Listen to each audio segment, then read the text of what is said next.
Okay, so here's video 2 for March 18th. So anyway, Western Front's going to bog down.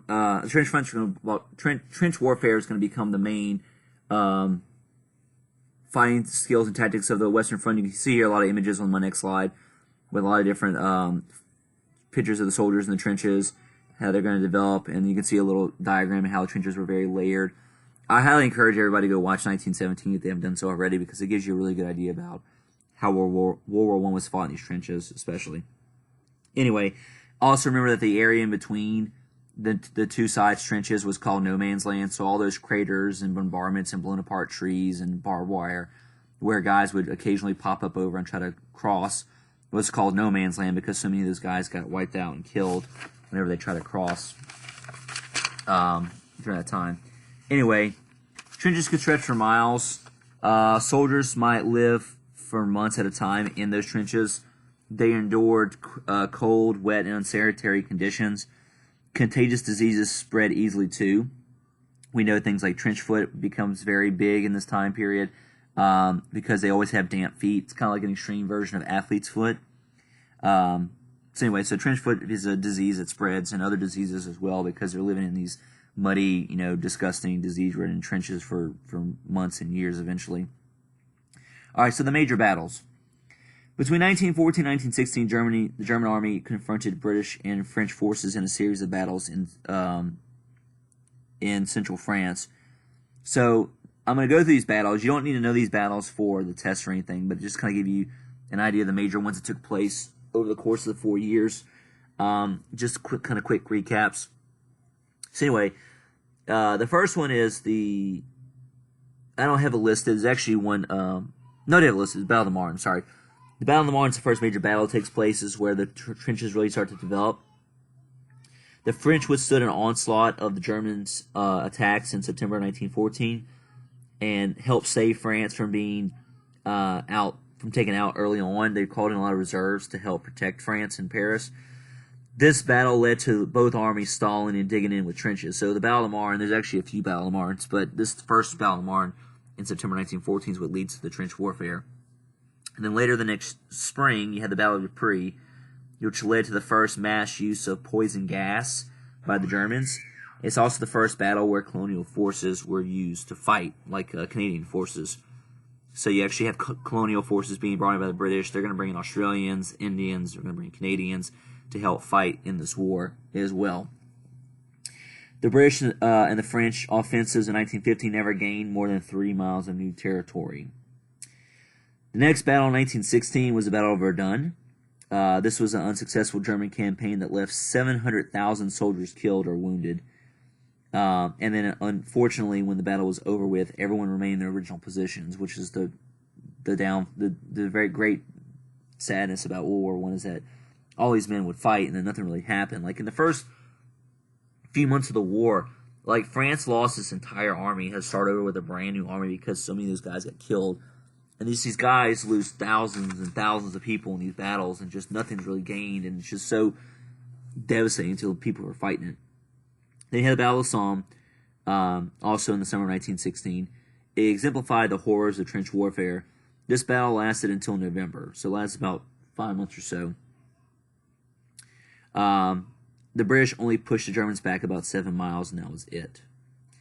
420,000 British, 200,000 French, and 600,000 Germans were killed or wounded in the Battle of Somme.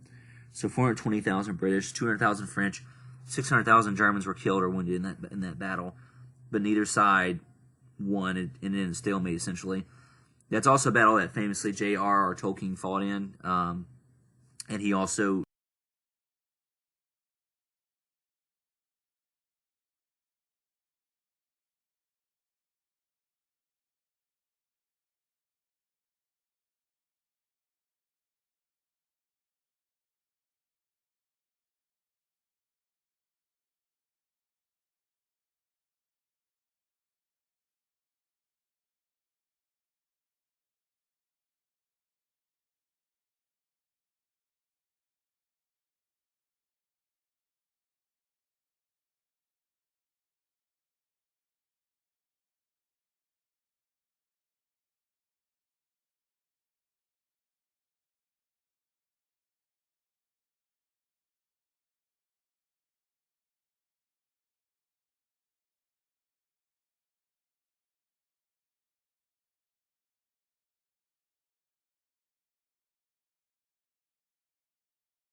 armistice. With Germany retreating, the Kaiser Wilhelm II abdicated in the first week of November of 1918, because at that point we were pushing the Germans out of France and Belgium and in back into Germany. On November, so the new government, the provisional government, took over, and they signed an armistice or ceasefire with the Allied powers, ending World War I on November 11th, 1918. All right, so that's the Western Front, and that's how the war ended. And you can see here the lines on the map, kind of all that was where the fighting took place. And you can see here again a lot of the pictures of the soldiers who fought there, what they looked like. You see the gas mask being worn there because poison gas was used for the first time here. We're going to come back and talk about the weaponry here in a second. So let's talk about the Eastern Front, and then we'll talk about technologies. All right, so this front began on August 17th, 1914, when Russia invaded Germany. So the Eastern Front, which you didn't learn about in U.S. history, began on August 17th, 1914, when Russia invaded Germany, much faster than Germany had anticipated. Austria-Hungary rapidly joined the side of the Germans and invaded Poland, which at that time was part of Russia. Although Russia had repelled the Austrian advances, Germany increased its forces in the Eastern Front. So although Russia repelled the Austrian advances, Germany increased its forces in the Eastern Front. By 1915, Germany and Austria-Hungary had seized all or most of Russian territory of Poland, Latvia, and Lithuania. So by 1915, Germany and Austria-Hungary had seized all or most of Russia's territory of Poland, Latvia, and Lithuania. The offensive then stalled as Germany fell short of supplies, and Russia was able to establish nearly 800-mile defensive line from the Baltic to Romania, but not really trench warfare like you saw on the Eastern Front. So it's not really going to be the same levels of attacking. A lot bloodier and a lot deadlier on the Eastern Front as a result. In mid-1916, the Russian army rallied and regained much of its lost territory, but victory was costly. So in mid-1916, the Russian army rallied and regained much of its lost territory, but victory was very costly. About 1 million Russians died, wounded, or taken prisoner. As hardships mounted, Russian troops began to mutiny. Hardships mounted, and Russia was doing a terrible job because they weren't really well prepared, they weren't really well equipped, they weren't as industrialized as the other countries were, and so they were doing very badly as each year went on. And so these guys began to mutiny.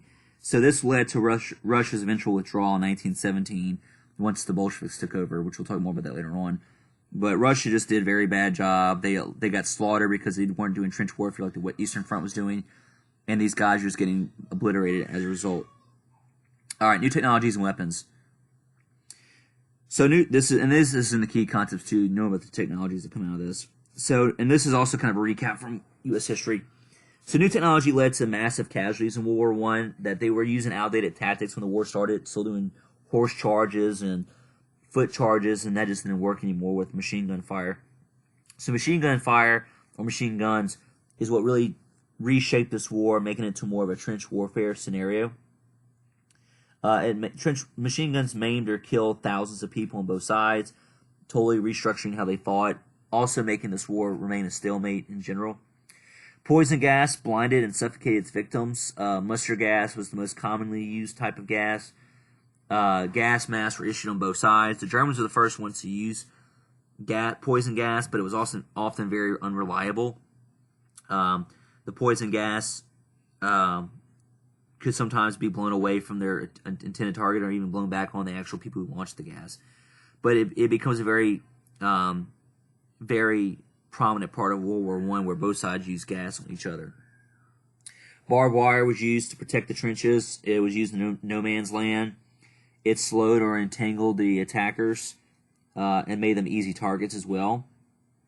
Armored tanks were developed in this war by the British to help open up the trenches and open up terrain. So armored tanks were developed in this war to help open up terrain, crushing anybody in their path or anything in their path.